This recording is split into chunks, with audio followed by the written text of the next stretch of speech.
kau dah tua kan. Kenapa kau masuk e-sport weh? Itulah pasal. I don't know what am I doing. No, like seriously. Kau dah tua, asal kau sibuk kat sini? Itulah pasal. So, mula-mula buat konten Dota. Because you know Dota is very complicated game kan. Sampai ada orang pun tak reti nak main tapi boleh gelak-gelak. Juga siap bangga. Tak tahulah siapa orang tu lah kan. So it's a very complicated game at the end of the day sebenarnya. So I create content for Dota lah kan. Macam buat VOD, tulis artikel like, wow kenapa pro player buat benda-benda macam tu. And then kau suka buat konten lah. Yeah, because it's hard for new players to join Dota because how complex it is. Asal kau baik sangat tu. Biarlah dia belajar kat sini. Kau ingat aku pun... Masalahnya, bila every time queue game, jumpa orang yang bangga yang dia orang noob. Aku tengok orang belakang sana. Tak. Dia pun tak dengar. Dia tak berkaitan dengan... tapi dia pro tu. Oh, yeah. Memang. So basically, you did that, you want to help juga lah. Yeah, so dia started from there lah kan. And then discover live stream and then move everything to live stream. Orang datang pura pasal Dota and all that. You know that time was the era of like you never thought that you can do it because biasanya tengok macam Mat Saleh akan buat like TI kan. And then I said, how do you do it? And I said, okay, let's watch a game together then let's acha-acha. And then the acha-acha became, hey, it's interesting, and then from it's interesting it becomes a serious hobby and then it grew until hari ni lah. Macam tu. This is a very heavy topic on me. Okay, at first, esports. I tell why I start to jump into esports first lah. It's always been a hobby, macam everybody lah Dota and everything kan. Lepas tu sebenarnya aku memang nak jadi caster tau. Untuk like from the start you want it. Even before TI started, I started casting already. Like I never think about my gender or like for me I never. You never think about your no, gender. I mean like, like, I never put it as like you know. Okay, that was a dumb one, but okay. You think about gender. Bodoh lah kau. Aku geram siap malam ni. Tak ada. I mean like I never think about gender is an issue in the first place. Itu baru betul. Kenapa aku nak fikir gender all the time weh? I've been raised also in a very high expectation punya parents, family. You know, so when that's why you know that I'm always hard on myself, right? Because I always think that I'd never do enough. I think we kind of can get it when it comes to shoutcasting, right? Yeah. So we're trying so hard, but people just fail to acknowledge how much we put effort in. There will always be someone putting you down, right? Putting me down is one thing. Ignored is another thing, you know. Being ignored is the worst thing. Oh, it doesn't acknowledge that. Oh, yeah. you because, exist. And then like, and the worst part is when somebody else took your credit away. And then I'm use not debit lah. Okay, never mind. Continue. Kau sayang kita kau. Pakai jauh sikit. Kau belakui. Dia akan bertumbuk kau sekarang. Kan? Aku rasa kau pun sama. Kita bukan jenis suka kredit kan. Kadang-kadang orang jenis yang aku buat benda ni bro kan. Abang macam relax lah kan. Tapi kadang-kadang bila kau tak buat macam tu kan, people start to take things from you and chip you away bit by bit. It feels like it's a bit unfair, but kadang kalau kau nak stand up pula kau macam rasa menunjuk tau. So jadi macam bila like e-sport benda macam ni pun dah jadi gak. Makes me think a lot like, do I want to stay? Sedih weh tengok benda kau orang ambil and claim as theirs all your hard work. Lepas tu macam mana nak cakap? Bila kau tahu kau kena guna pula, nak marah siapa? Marah diri sendiri ya, saya nak pasal aku nangis sangat. Tapi kadang-kadang sedih macam tu lah. Yang aku marah, kenapa susah sangat orang nak baik dengan orang lain aku? I mean like, but why is it so hard to be nice? Tapi bila aku nak nasihat kau jadi nice pun, nanti orang ambil kesempatan kat kau pula kan. So it's like, you know. The answer why to that is because of two things. Power and money. Yes. Wow. Yeah, these are the two things that actually make people lupa change. Diri. Lupa diri lah macam tu. Yeah. So all my friends are literally doctors, and then most of them lah that actually play game lah, yang main game ni dia akan faham kita punya mindset kan. Yang tak main game macam, kenapa tak ni kan. Kadang-kadang macam suka hati aku lah. Lepas aku kot kan. Tapi macam yang doktor ni pun cakap, macam dia panggil me like bro juga kan. Yang bro, kau dah ni kot, macam you're living a dream life lah kan. Macam everybody's dream to have this kind of life yang macam you play game for a living, or your gaming, what you do as a passion is a living kan. So macam it makes me like contemplating quite a lot of times when I first jump into, like when I make it as a career lah. Because if you say I'm jumping into e-sport, basically I start e-sport like what, 2006, 7.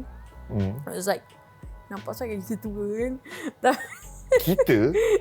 Kau lagi tua daripada aku. Dah bulat. Macam kau dah masuk kerja office sebelum ni kan. Betul kau memang tahu kau tak nak kan. Macam aku sebab aku dah study je, bukan betul-betul kerja tau. Jadi aku macam masa tu pun kes tengah naik. So aku macam aku nak tolong. Niat aku memang nak tolong. So macam kesian tengok ada juga family yang sakit, ada kawan kita yang sakit kan. Macam mungkin aku boleh tolong something kot. Tapi sometimes when you start something new, you woken up something that, or you discover something that you never know before. The bad or the good. And that's what happened to me. And it's really affecting in terms of health in general. I'm not even kidding. It's like physical health. Yang sampai aku tak boleh nak buat bekerja tau. I jump from e-sport to medical balik sebab masa tu my manager, and now he's my husband, Rafi cakap, kalau tak cuba lagi menyesal daripada cuba, betul tak? Okay. How long have you been thinking about the go back? Yeah, the go back thing. Since day one masuk balik e-sport. Since masuk e-sports, you've been contemplating yourself for the past X number of years. That's a long time. Every single day. Sebab for my case, ramai orang cakap macam, I'm a bit angry sometimes yang orang cakap macam, kau ni tak fikir ke apa, mak ayah ni kan. Kau ni yang kata orang tak fikir, mestilah fikir. Kau pun mesti kau fikir, kau punya decision nak masuk ni kan. Kau yang kata orang macam bangang, kau macam, bestnya masuk macam tu, mestilah fikir weh. Maksudnya, sometimes it's so easy people to say things without thinking that put themselves in the shoes of that person first. So ada tak moment where during your journey you're like, yeah, I want to be in this for the longest time? Ataupun it's memang contemplating all the way? That time I'm contemplating all the way. Memang all the way. There's But no now, one moment that's like, I want to be here. I'm for me, you know, people say it's good to have options in life. Sometimes it's not good when you have too many options. Right. In my case, I have too many options. That's also a problem because you cannot make up your mind sometimes. When especially when there's so many offers, good offers, different areas, good offers, you unsure about which decision you have to make, but they demand you to make that decision within a certain period of time. That's a big problem. I think having too many options is a bigger problem than having none. You have no options, at least you have only one thing to think, what to do next. Betul tak? You don't hear that very often. Normally people like a lot of options than no options. Option for girlfriend, of course lah. Tapi kalau benda lain. Yeah, that's why. Yeah. That's why still. Yeah. Sebab but anyway, tu kau tak buat decision kan sebab option kau banyak sangat. Itulah, exactly. Yeah. Like you only have one option. One ke? Kau ajar. Tak ada lah weh. For me, it's always finding avenues to give back. Kan? Because, and I'm not saying like a cliche statement lah kan. So, like even last time pun, like I always see there's a gap in certain things that I work on, right? Like last time kerja HR kan. So I deal with a lot of graduates, and then you know a lot of graduates are like, kan, tangan di bawah mata ke atas type of people that they give you. They don't even know how to communicate. They don't know how to present themselves and things like that. So the personal life goal is to be tenaga pengajar that I want to teach the newer generations of this is how it's done outside and this is how you should be. Kan?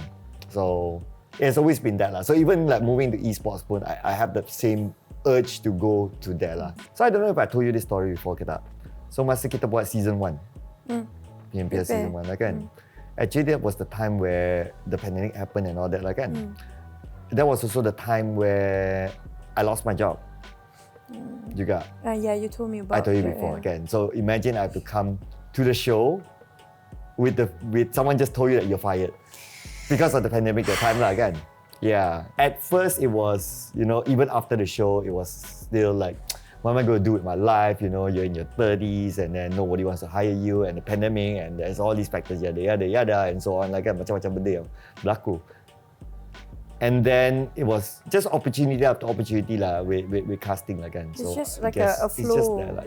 I just went with the flow lah, senang cerita. So yours is like the rope snapped off and you just follow the river that push you away. Yeah. My case, I jumped down into the river. Jump into the river first and you find the rope later. I actually didn't jump back directly into shoutcasting. But people been texting me quite a lot. Kau free tak? Aku cakap kat husband aku masa aku tengah kerja doktor dia. Bukan aku dia buat statement ke aku tak nak kerja. Kan? Ada kan? I jump back into shoutcasting maybe satu, I don't know. I miss meeting you. Gelinya. But personally, I think like I jual air Leo for a living kot. Siapa lagi boleh buat benda tu tak? Kita, modal kita, air Leo kita dia. Well, for me, right? I'm so scared when people being too nice to me. Because sometimes they have a ulterior motive around it. Because that's what happened back then. Aku ingat, dia ni betul baik. Sebab kita selalu baik dengan orang, kita tak pernah ada motif. Kita tak pernah kena macam tu. So, kalau memang tak pernah kena, orang lain baik pun you think that you tak pernah terfikir pun orang macam tu. Tapi once you dah kena dengan orang sekali macam tu, apa orang buat baik dengan you macam mana pun, you akan fikir 10 juta kali, kenapa dia ni baik dengan aku. And that's why people stop being kind. Because dah terkena kan. To me, a relationship is not important. What? I don't know. Kalau kau sedih I don't have the urge to like. Kalau kau sedih macam mana? I play games. But you still need somebody to, sometimes to ask for second thoughts or macam, I lean on somebody. Wow. Maksud aku macam lean on me? Not you lah, definitely. Then. Okay. Macam maksud aku macam sometimes you need a person, a human being. Kau cakap aku tahu kau ada kucing tak, tapi kau cakap kucing kau nak tanya pendapat dia pun jawab miau je. Faham tak? I don't know. At the end of the day, kalau macam nak cerita pasal benda tu kan, I'll like check member and that's about it. Kalau memang kau semua dah kahwin, betul kata kau ni menyemak gila. Then I'll say, aku dah tackle dia sebelum. Kau ajar gila kau. Kau nak silang pula macam tu. Member dah kahwin, kau ajar gila. But seriously, why do you think it's not that important to have somebody right now in your life? Mungkin lah relationship tak penting untuk kau, tapi kau mesti ada certain kriteria untuk jadi macam bakal isteri. So ini bukan girlfriend bakal isteri. Wow. Yang betul-betul kau serius gila babi. So after experimenting dulu lah eksperimen lah kan. Ya, time ada rambut lagi. Dulu lah eksperimen. Time ada rambut dah. Time ada rambut lah. Sekarang tak ada rambut kan. I think one of the orang kata opposites attract lah kan.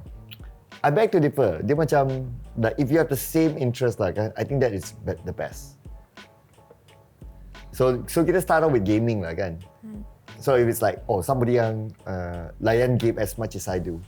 Kan masa orang cakap lelaki cakap, dapat bini gamer kan, ni siapa nak masak, siapa nak basuh baju, siapa matilah kau, mati kering. Dia grateful lah settle. Kalau duduk main game, siapa nak kerja? Kau pun fikir. Good question. Okay, we did have this talk. Okay, this is a very serious deep talk lah. Alright. I asked him. I think you remember the talk, right? Do you want us to have children in this kind of a world we live today? As in the pandemic world? As in everything. Okay. You see how people treat each other these days? How people are so hard to be kind? Do you want your children to be surrounded by this kind of people? Do you want your children to feel your suffer when you're living as it is now? Do you want your children to have to go through what you have to go through in this life?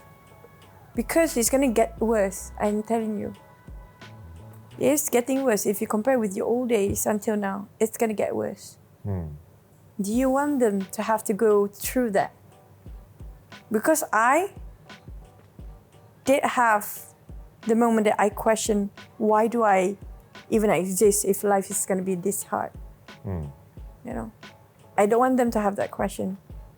I mean, like, if I'm still living, I can make them happy, hopefully. But if I'm gone before that, when they're still kids,